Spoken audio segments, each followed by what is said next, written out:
So good morning, friends, colleagues, and most affectionately to my family here today. My wife, Elaine, two of our four children, daughters, Rachel and Rebecca. It's great to share this with all of you and to share them with all of you as well. But it's particularly appropriate for me also this morning to share this moment with my two moms. Arlene Gamushian and Evelyn Gehm are here, and they're here to make sure that I don't screw this up.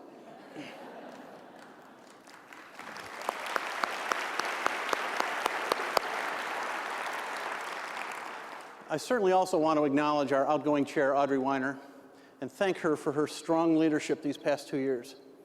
She has served LeadingAge and our cause with grace and effectiveness during a rancorous time in our nation's capital. So thank you once again, Audrey.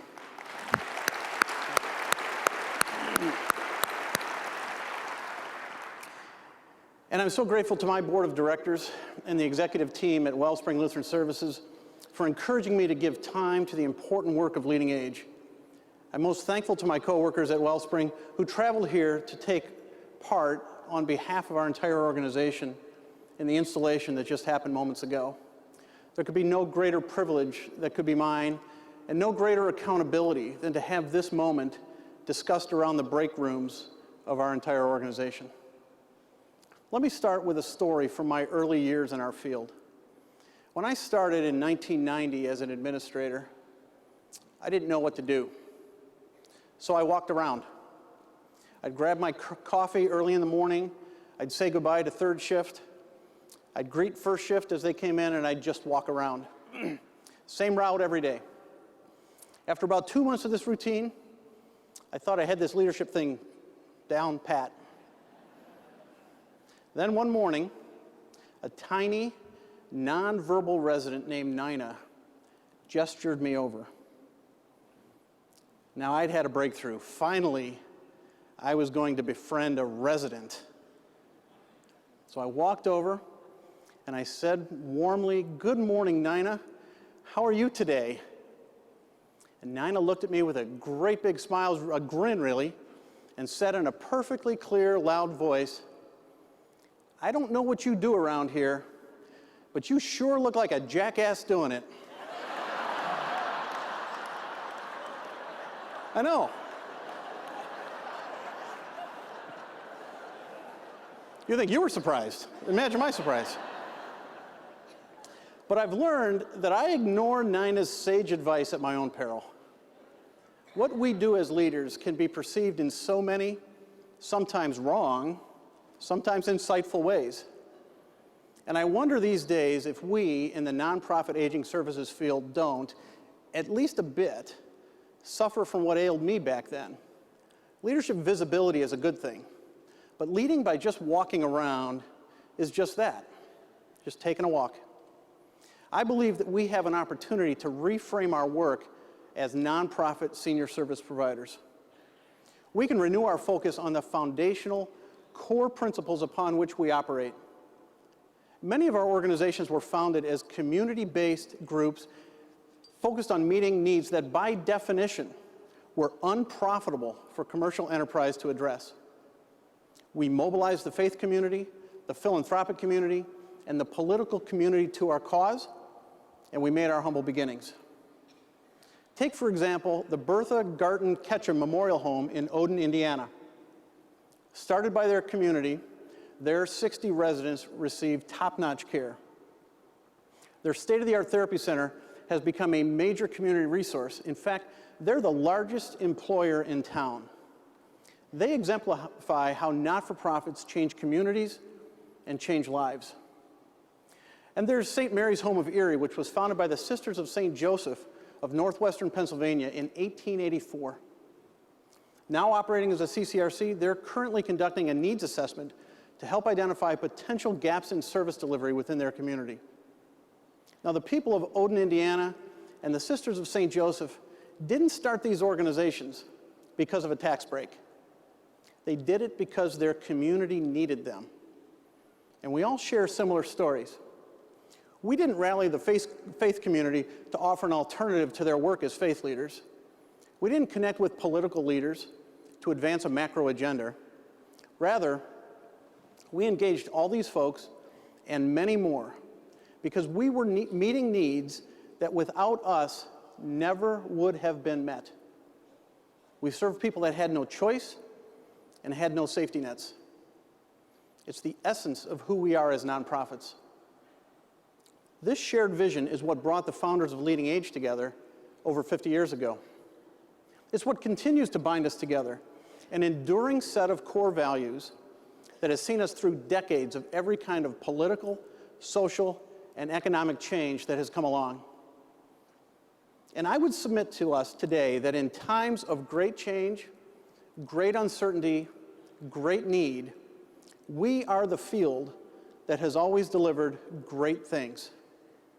And I would also submit, at this difficult time in our nation's history, we're being called to lead the way in addressing some of our nation's greatest challenges. It's up to us to innovate in service delivery and collaborate with our communities for real solutions. These solutions must help not just those who can afford our services, but all those whose unmet needs should define our relationship with them. And the beauty is, as we do our work, we have this wonderful thing that binds us together, LeadingAge. Our association can help us validate and refine our programs through our Center for Applied Research, can help us accelerate our impact with technology through CAST, and scale our good work through shared learning and advocacy. So back to the optics of all this. We look good as nonprofits. Strong boards, great-looking marketing, wonderful campuses. These are all essential elements to good leadership and good stewardship. We should not abandon these. But we should also not for a minute assume our job is done and our role is complete. All show, but no go, makes us look like jackasses, to turn a phrase from Nina.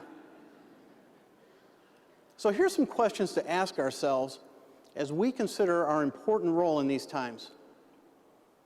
If the tax deduction for charitable giving disappeared, would people still support us?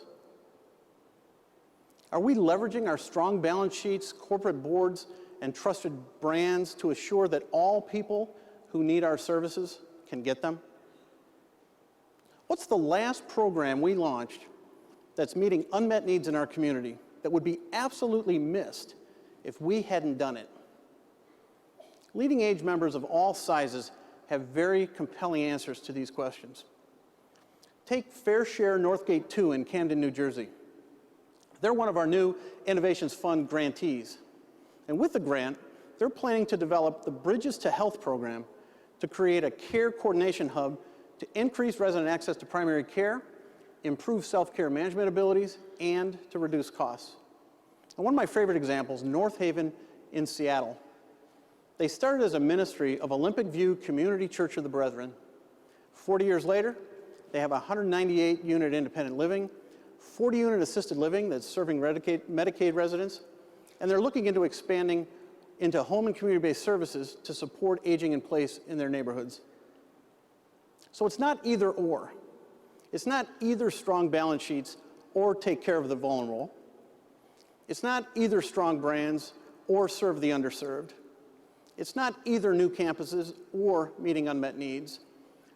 Rather, as strong, values-driven, nonprofit providers of senior services, we need to lead with a both-and strategy. Leverage our balance sheets, attract social entrepreneurs, rally volunteers and members of the faith community to serve in new and different ways. Imagine our impact as we refocus and energize our leadership role with a combined voice and power of LeadingAge to shape public policy in the direction of effective community-based services.